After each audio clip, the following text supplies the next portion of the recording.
The summer sun was blazing when Mike finally decided to take a relaxing dip in his backyard pool, his one peaceful escape after endless HOA disputes. But that peace was about to vanish. Just as he leaned back, eyes closed, a loud teenage voice echoed, "Hey! You can't be here." Mike turned, confused. Standing by the gate was a smug young man, about 19, arms crossed and wearing designer sunglasses. Behind him, a woman with an oversized sun hat and an even bigger attitude was glaring through the fence. Karen. The HOA's self-appointed queen of order. Her son, Jason, stepped closer and barked, "My mom says this pool is for community members only. Get out before I report you." Mike almost laughed. This was his property, his pool, but he stayed calm, watching them. "You're mistaken," he said evenly.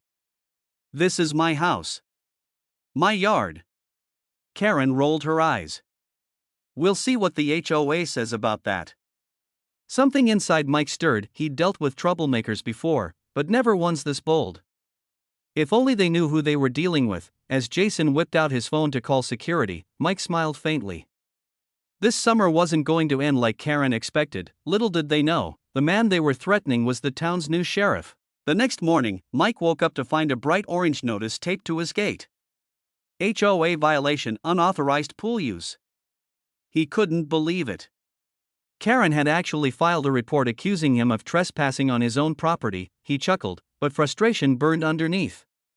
Mike had bought this house 6 months ago, fully detached from the HOA. It was grandfathered out of the new development.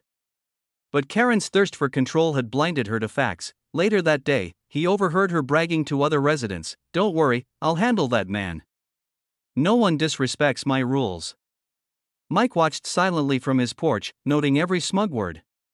Years of law enforcement had taught him that some people only learn when faced with undeniable truth. He took photos of his property boundaries, pulled up his deed records, and even called the city office to confirm everything was legally his. Still, he wanted Karen to dig her own hole first. That evening, Jason trespassed again, filming Mike swimming and yelling, "Got you on camera, old man." Mike simply waved. "Keep filming, kid. You'll want this footage later."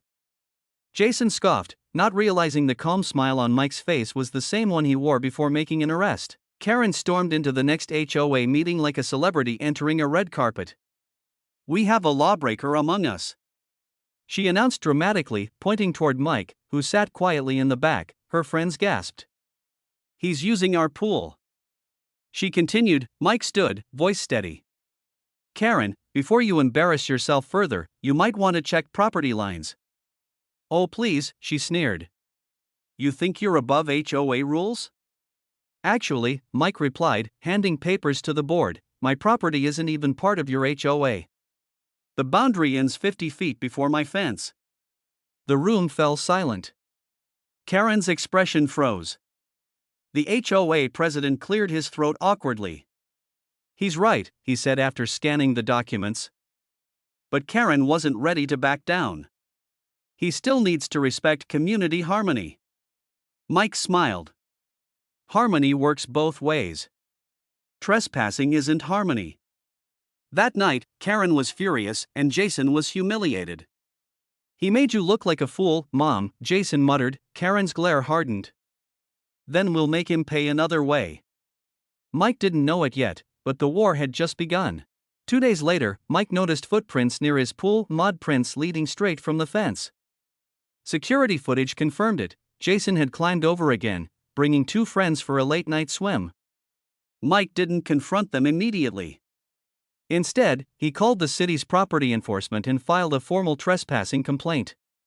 He knew patience was power. The next morning, Karen marched to his door, fuming. "You called the cops on teenagers for having fun?" Mike met her glare calmly. "No, Karen. I called them on trespassers." "You're heartless." She spat. "My son was just being friendly." Mike leaned against the doorway. "Friendly? He broke into my yard." Karen huffed and laughed, but her plan wasn't done. That afternoon, Jason posted a fake video online claiming Mike stole HOA property. It spread fast among neighbors. When Mike saw it, he sighed. So this is how it's going to be, he muttered, but deep down, he was already preparing the perfect moment to reveal the truth, one that would silence the entire neighborhood. Saturday morning arrived with blue skies and more chaos. Mike returned from errands to find Jason lounging in his pool chair, blasting music, and laughing with friends. Karen stood nearby, smirking. We decided to make use of our community amenities, she said. Mike's patience finally snapped, but not in anger. Calmly, he took out his phone and began recording. Karen, Jason, you're trespassing. Please leave immediately. Jason scoffed. What are you gonna do, old man? Mike stepped closer, his tone firm. Ask you one more time. Jason rolled his eyes. You can't make me. That's when Mike reached into his bag, slowly pulled out his sheriff badge, and held it up. The sunlight flashed off the gold emblem. Jason's jaw dropped. Karen's face drained of color. I can make you, Mike said evenly. And if I have to, I will. Silence fell. The laughter stopped. The neighbors watching over fences suddenly understood Mike wasn't just any homeowner. Word spread through the neighborhood like wildfire. The guy Karen harassed is a sheriff. The HOA board called an emergency meeting. This time, Karen was quiet. Mike attended in uniform, calm and composed. He presented video evidence, Jason trespassing, Karen filing false complaints, and the online defamation video. The room buzzed with shock. The president looked furious. Karen, this is unacceptable.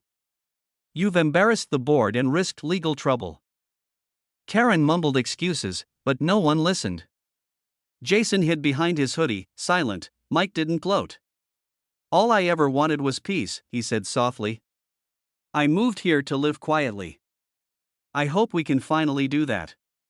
The board voted unanimously to suspend Karen's HOA privileges for 6 months. As she stormed out, Karen shot Mike a final glare. You'll regret this. Mike simply replied, No, Karen. I'll remember it. Weeks passed. The neighborhood grew peaceful again. Jason avoided Mike's street. Even Karen stopped patrolling the sidewalks. One afternoon, Mike sat by his pool, finally relaxing. A shadow approached. It was Jason. He hesitated, then said quietly, Sir. I'm sorry. I didn't know. Mike looked up. Didn't know what? That you were the sheriff. Or that you were just trying to live peacefully. Mike smiled. It's not about who I am, Jason. It's about respect. Everyone deserves it, badge or not. Jason nodded, embarrassed but sincere. Later that day, Mike saw Karen watching from her window. He raised his hand slightly, a silent truce. She didn't wave back, but she didn't glare either. Peace had returned, not through power, but through patience, and as the sun set, the calm water reflected the one truth every HOA should remember: you can't bully your way through fairness, and that was the final twist in this unbelievable HOA story. If you loved the drama, don't forget to like, subscribe, and drop a comment sharing your thoughts. It really helps this channel grow.